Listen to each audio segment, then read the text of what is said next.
The technology likely to have the greatest impact on the next few decades has arrived.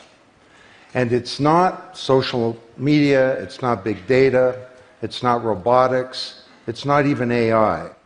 And you'll be surprised to learn that it's the underlying technology of digital currencies like Bitcoin. It's called the blockchain. Blockchain. Now, it's not the most sonorous word in the world, but I believe that this is now the next generation of the internet, and that it holds vast promise for every business, every society, and for all of you individually. You know, for the past few decades, we've had the Internet of Information. And when I send you an email or a PowerPoint file or something, I'm actually not sending you the original, I'm sending you a copy. And that's great. This is democratized information. But when it comes to assets, things like money, financial assets like stocks and bonds, loyalty points, intellectual property, music, art, a vote, carbon credit, and other assets, sending you a copy is a really bad idea. If I send you $100, it's really important that I don't still have money and that I can't send it to you. So this has been called the double spend problem by cryptographers for a long time. So today, we rely entirely on big intermediaries, middlemen like banks, government, big social media companies, credit card companies, and so on, to establish trust in our economy. And these intermediaries perform all the business and transaction logic of every kind of commerce, from authentication, identification of people, through to clearing, settling, and record keeping. And overall, they do a pretty good job, but there are growing problems. To begin, they're centralized. That means that they can be hacked, and increasingly are. And JP Morgan, the US federal government, LinkedIn, Home Depot, and others found that out the hard way. They exclude billions of people from the global economy. For example, people who don't have enough money to have a bank account. They slow things down. It can take a second for an email to go around the world, but it can take days or weeks for money to move through the banking system across the city. And they take a big piece of the action, 10 to 20%, just to send money to another country. They capture our data, and that means that we can't monetize it or use it to better manage our lives. And our privacy is being undermined. And the biggest problem is that overall, they've appropriated the largesse of the digital age asymmetrically. And we have wealth creation, but we have growing social inequality. So what if there were not only an internet of information, what if there were an internet of value? Some kind of vast, global, distributed ledger running on millions of computers and available to everybody, and where every kind of asset, from money to music, could be stored, moved, transacted, exchanged, and managed, all without powerful intermediaries. What if there were a native medium for value? Well, in 2008, the financial industry crashed, and perhaps propitiously, an unknown or anonymous person or persons named Satoshi Nakamoto created a paper where he developed a protocol for a digital cash that used an underlying cryptocurrency called Bitcoin. And this cryptocurrency enabled people to establish trust and do transactions without a third party. And the seemingly simple act set off a spark that's ignited the world, that has everyone excited or terrified or otherwise interested in many places. Now, don't be confused about Bitcoin, okay? Bitcoin is an asset. It goes up and down, and that should be of interest to you if you're a speculator. More broadly, it's a cryptocurrency. It's not a fiat currency controlled by a nation state, And that's of greater interest. But the real pony here is the underlying technology. It's called blockchain. So, for the first time now in human history, people everywhere can trust each other and transact peer-to-peer. And trust is established not by some big institution, but by collaboration, by cryptography, and by some clever code. And because trust is native to the technology, I call this the trust protocol. Now you're probably wondering, well, how does this thing work? Fair enough. Assets, digital assets like money to music and everything in between, are not stored in a central place, but they're distributed across a global ledger using the highest level of cryptography. And when a transaction is conducted, it's posted globally across millions and millions of computers. And out there around the world is a group of people called miners. These are not young people, they're Bitcoin miners. And they have massive computing power at their fingertips, 10 to 100 times bigger than all of Google worldwide. And these miners do a lot of work. And every 10 minutes, kind of like the heartbeat of a network, a block gets created that has all the transactions from the previous 10 minutes. And then the miners get to work trying to solve some tough problems. And they compete. And the first miner to find out the truth and to validate the block is rewarded in digital currency, in the case of the Bitcoin blockchain with Bitcoin. And then, this is the key part, that block is linked to the previous block and the previous block to create a chain of blocks, and everyone is time-stamped, kind of like with a digital wax seal.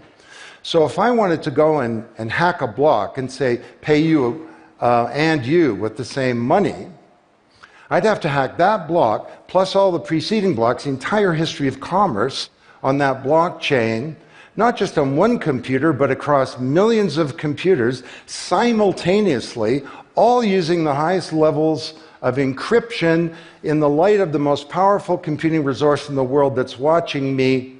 Tough to do. And this is infinitely more secure than the computer systems that we have today. Blockchain, that's how it works. So the Bitcoin blockchain is just one. There are many. The Ethereum blockchain was developed by a Canadian named Vitalik Buterin. He's 19 years old. And this blockchain has some extraordinary capabilities. One of them is that you can build smart contracts. It's kind of what it sounds like. It's a contract that self-executes. And the contract handles the enforcement and the management, performance, and payment. The contract kind of has a bank account, too, in a sense, of agreements between people. And today, on the Ethereum blockchain, there are projects underway to do everything from create a new replacement for the stock market to create a new model of democracy where politicians are accountable to citizens. So, to understand what a radical change this is going to bring, let's look at one industry, financial services. You recognize this? Rube Goldberg machine. It's a ridiculously complicated machine that does something really simple, like crack an egg or shut a door. Well, kind of reminds me of the financial services industry, honestly. I mean, you tap your card in the corner store, and a bit stream goes through a dozen companies, and each with their own computer systems, some of them being 1970s mainframes, older than many of the people in this room. And 3 days later, a settlement occurs.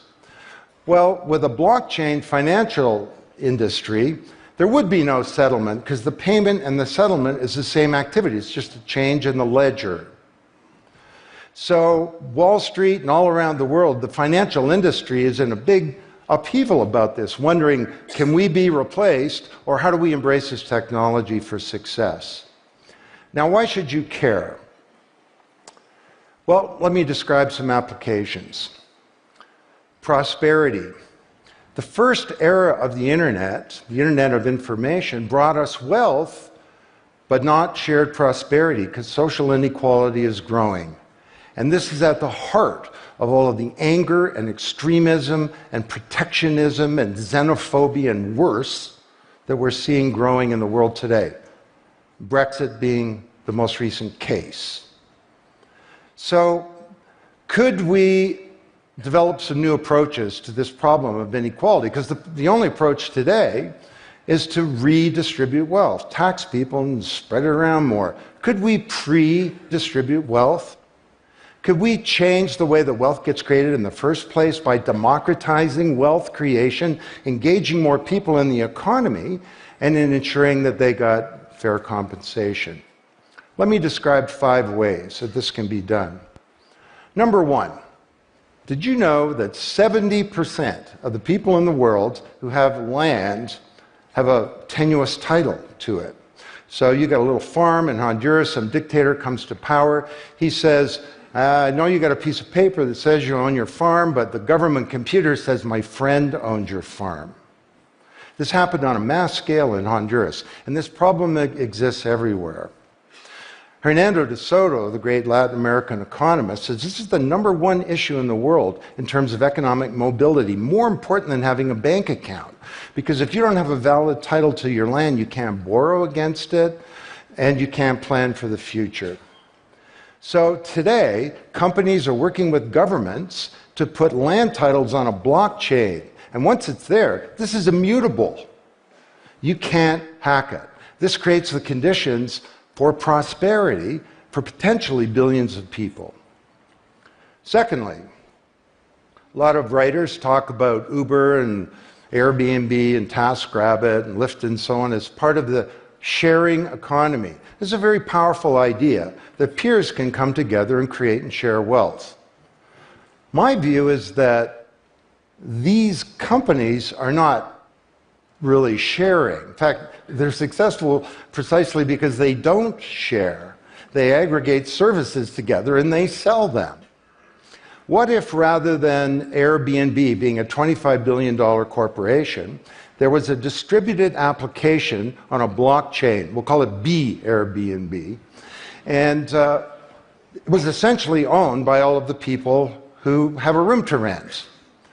And when someone wants to rent a room, they go onto the blockchain database and all the criteria sift through, help them find the right room, and then the blockchain helps with the contracting, it identifies the party, it handles the payments, just through digital payments are built into the system, and it even handles reputation, because if she rates a room as a 5-star room, that room is there, and it's rated, and it's immutable.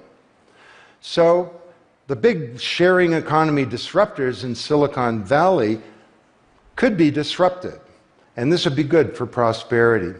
Number 3, the biggest flow of funds from the developed world to the developing world is not corporate investment, and it's not even foreign aid. It's remittances. This is the global diaspora, people who've left their ancestral lands and they're sending money back to their families at home. This is $600 billion a year, and it's growing, and these people are getting ripped off. Annalie Domingo is a housekeeper, and she lives in Toronto, and every month she goes to the Western Union office with some cash to send her remittances to her mom in Manila. It costs her around 10%. The money takes 4 to 7 days to get there. Mom never knows when it's going to arrive. It takes 5 hours out of her week to do this. 6 months ago, Annalie Domingo used a blockchain application called Abra. And from her mobile device, she said $300 went directly to her mom's mobile device without going through an intermediary. And then her mom looked at her mobile device, and it's kind of like an Uber interface. There's Abra tellers moving around. She clicks on a teller that's a 5-star teller. He's 7 minutes away. The guy shows up at the door, gives her Filipino pesos. She puts them in her wallet. The whole thing took minutes, and it cost her 2%. This is a big opportunity for prosperity. Number 4, the most powerful asset of the digital age is data. And data is really a new asset class, maybe bigger than previous asset classes like land under the agrarian economy or an industrial plant, or even money. And all of you, we create this data. We create this asset. And we leave this trail of digital crumbs behind us as we go throughout life. And these crumbs are collected into a mirror image of you, the virtual you. And the virtual you may know more about you than you do, because you can't remember what you bought a year ago or said a year ago or your exact location a year ago. And the virtual you is not owned by you. That's the big problem. So today there are companies working to create an identity in a black box, the virtual you owned by you. And this black box moves around with you as you travel throughout the world, and it's very, very stingy. It only gives away the shred of information that's required to do something. A lot of transactions, the seller doesn't even need to know who you are. They just need to know that they got paid. And then this avatar is sweeping up all this data and enabling you to monetize it. And this is a wonderful thing, because it can also help us protect our privacy. And privacy is the foundation of a free society. Let's get this asset that we create back under our control, where we can own our own identity and manage it responsibly. Finally,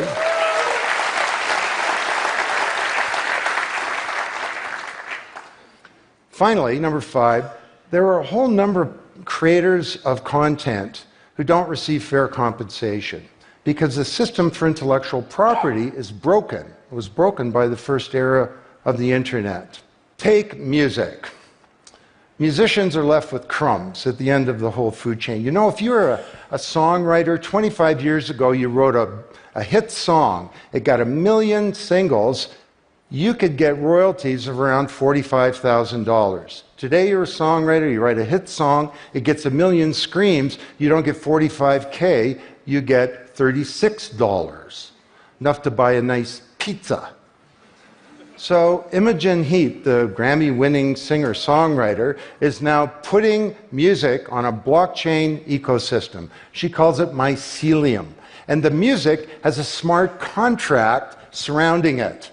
And the music protects her intellectual property rights.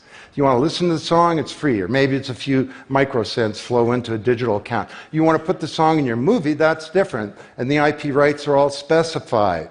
You want to make a ringtone, that's different.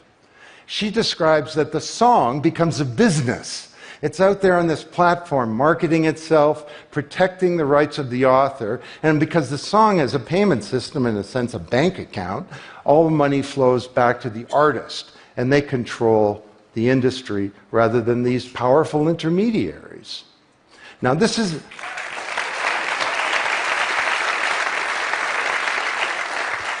not just songwriters, it's any creator of content, like art, inventions, scientific discoveries, journalists. There are all kinds of people who don't get fair compensation, and with blockchains, they're going to be able to make it rain on the blockchain. And that's a wonderful thing. So, these are 5 opportunities out of a dozen to solve one problem, prosperity, which is one of countless problems that blockchains are applicable to. Now, technology doesn't create prosperity, of course, people do.